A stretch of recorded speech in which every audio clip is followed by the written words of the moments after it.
What's up, guys? It's your boy Andrew coming back at you with another episode of the Jaguar podcast. In today's episode, I'm going to be covering the Trent Baalke fiasco that is going on right now in Jacksonville. So let's get into it. But before I start, quick shout out to flteams.com, Florida-based sports website. They do, all things coverage related to Florida sports teams. Check it out, flteams.com. I'll put a link in the description. Okay, so it was announced this week. I believe it was by the NFL Network. Ian Rappaport, I believe, was doing an interview and announced that the Jags would be retaining interim GM Trent Baalke for next season, and that he would be involved in the hiring, the head coach, the search essentially for a new head coach for the Jacksonville Jaguars. This is like totally distressing news. Not a good move by Shad if this is true. I think we'll hear more in the weeks to come. It's unbelievable to me that they would decide to stick with Trent Baalke, a guy who had a terrible record in San Francisco with draft picks. I don't think one of his draft picks is left in the league. I may be wrong on that, but very little. I think he had a worse draft record than Dave Caldwell. So that's saying something. And honestly, I'd rather have Dave Caldwell than Trent Baalke because I think he is much more competent than Trent Baalke. Trent Baalke, during his time here, it's just been terrible. I mean, he had a terrible draft last year. We just whiffed on a ton of people in the draft. I feel like, there are some players that are still developing. I think Tyson Campbell may be a good draft pick for Jacksonville, may be that, lockdown corner. He still has a lot of, progress to make, but he's getting there. I think guys like Walker Little, the jury's still out. I could see him maybe moving to the right side and competing for the job with Jawan Taylor. I think the jury's still out on Walker Little, though. I think Andre Cisco, a lot of progress needs to be made there. He just hasn't seen a lot of playing time. But some of the other draft picks, like Jay Tufele, like the guy we drafted out of UAB, Jordan Smith, these guys haven't really shown anything. It's just been bad. Free agency has been terrible for Jacksonville. The two shining stars of free agency really are Jamal Agnew and Marvin Jones Jr. And some people will even argue with me on Marvin Jones Jr. that he hasn't been that good. I think he's a guy you need to bring back next year because our wide receiving core just needs a lot of help. But we really whiffed in free agency. And I thought that, guys, I know you probably thought that my opinion on the draft and free agency was negative, but it wasn't good. I don't know why people give that draft that Trent Baalke had last year rather, a good grade. It's a C plus, like maybe even a C minus. It just was not good. I don't know why people thought that was good. The Travis Etienne pick, that was a big head scratcher. Now, I might be wrong. He may come back off the Liz Frank injury and ball out next year, I don't know. I could be completely wrong by that, but Uche Nwaneri, when I had him on the show, great interview. Check that out, by the way. And subscribe to his channel. He does great stuff on NFL, NBA, video game, and all sports stuff. He had mentioned that it is very difficult to come back from that injury. I think players that have come back from that injury have had very limited careers, like maybe 3 years at best.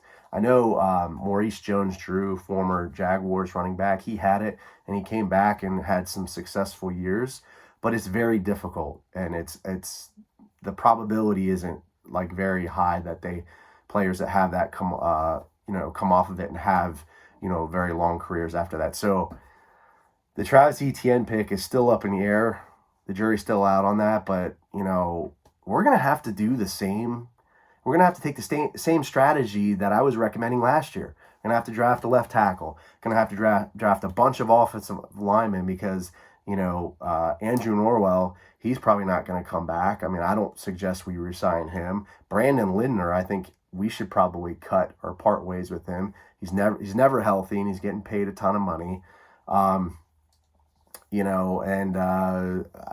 I just think that we're going to need to draft heavy, at the offensive line position group.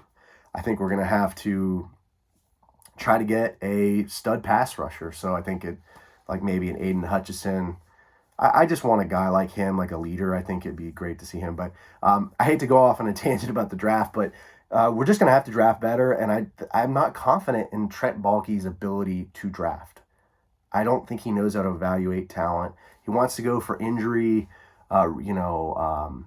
players that have had injuries like Walker Little, who I was not very high on drafting. I mean, and it's a shame, man, because the last draft, that left tackle draft class was sick. I mean, you had Penei Sewell, you had Rashawn Slater. Why the hell do we not make moves and be very aggressive in that draft, trade guys like Miles Jack and Cam Robinson to secure a good left tackle?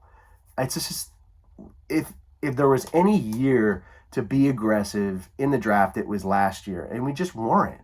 We just whiffed totally.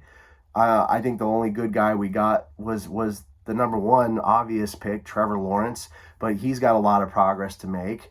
And having Urban Meyer, as his coach, I think wasn't good. That was a disaster. But, there's his issues with the draft. There's the issues with the free agency. And then what about just being a competent GM, right? Like allowing Urban Meyer to hire Chris Doyle, who is, accused of,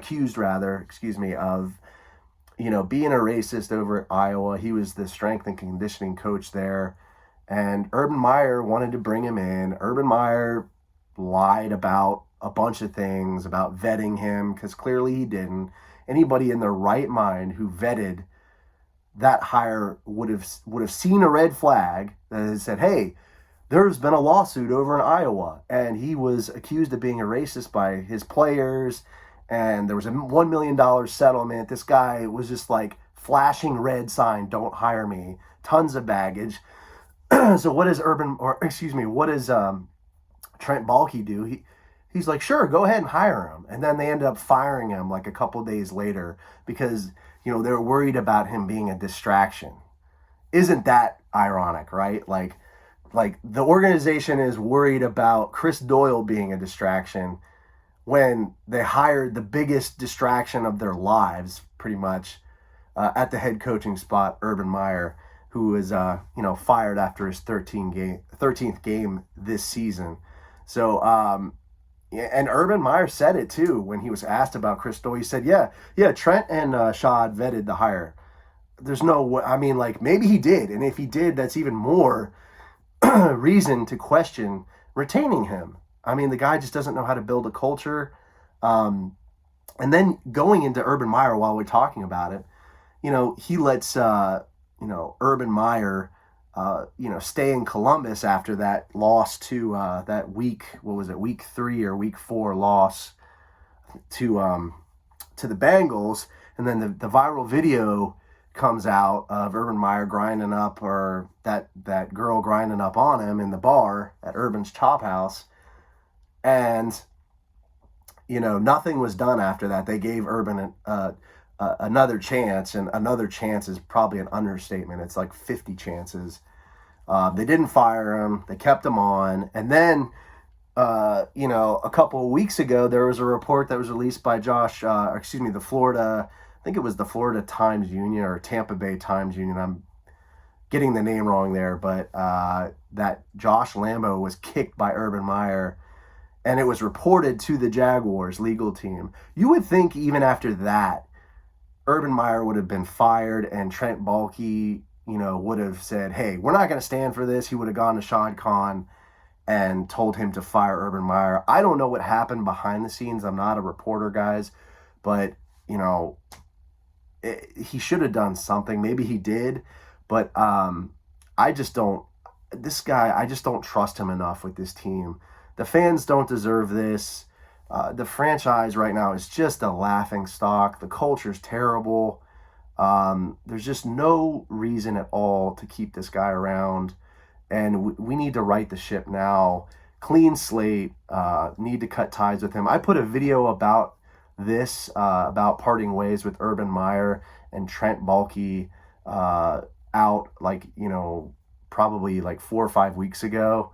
I think it was after like I think it was week 4 I put this episode out. Check it out. It's a great one. I called this, guys. We needed to cut ties with both of these guys, sooner rather than later. We didn't. And it's just a shame because, Jaguars Twitter's going nuts. There's the whole clown out movement now. It's essentially, a movement, against Shad Khan. Essentially, the Jags fans are sick of his stuff. They want him to do what's right for the fans, do what's right for the franchise. So there are all these Shad Khan clowns, or pictures of clowns with mustaches on them, and it's ridiculous. But I get it, man, and the fans have every right to be unhappy with how he's been running the team as an owner. So, Shad, you gotta right the ship, man. The clock is ticking, and you need to make the right move. I hate to preach firing somebody and taking away their livelihood or whatever, but this just has to happen for the betterment of the organization and the fans. But let me know how you feel about this situation. Do you think Trent Baalke should be fired? I think he should. And we should go out and find a new GM. There's tons of candidates out there. And especially, I think a lot of them would be willing to come to Jacksonville given the right money and control. So I think if, the ball is really in Shad Khan's court. He's got the money. We have tons of cap. We have, Florida is a tax-free state, no income state income tax. So that's a big advantage for players and staff to come down and live. It's just a nice place too. Jacksonville's a nice place, great beaches, and great weather. So there's tons of candidates out there. Mike Borgonzi, Terry Fontenot, Joe Ortiz over in Baltimore. There are tons of people, I think, if the money was right, would be willing to come down, right the ship, and really make this a great football team, great organization. I'll be doing more episodes about that in the future, but let me know how you feel about this. Again, should Trent Baalke be fired or retained? Leave me a comment on the YouTube video or podcast episode. Subscribe to the channel, guys. That's the best way to support my work. I try to give you guys, no BS takes. Try to give you some nice interviews, player interviews, current and former Jaguars players. I try to do some play-by-play live reactions of the games. Provide that as a service to, a lot of fans who may not live in Jacksonville, can't get the game. So I try to make that available for you guys so that you can, follow the game and experience it with us.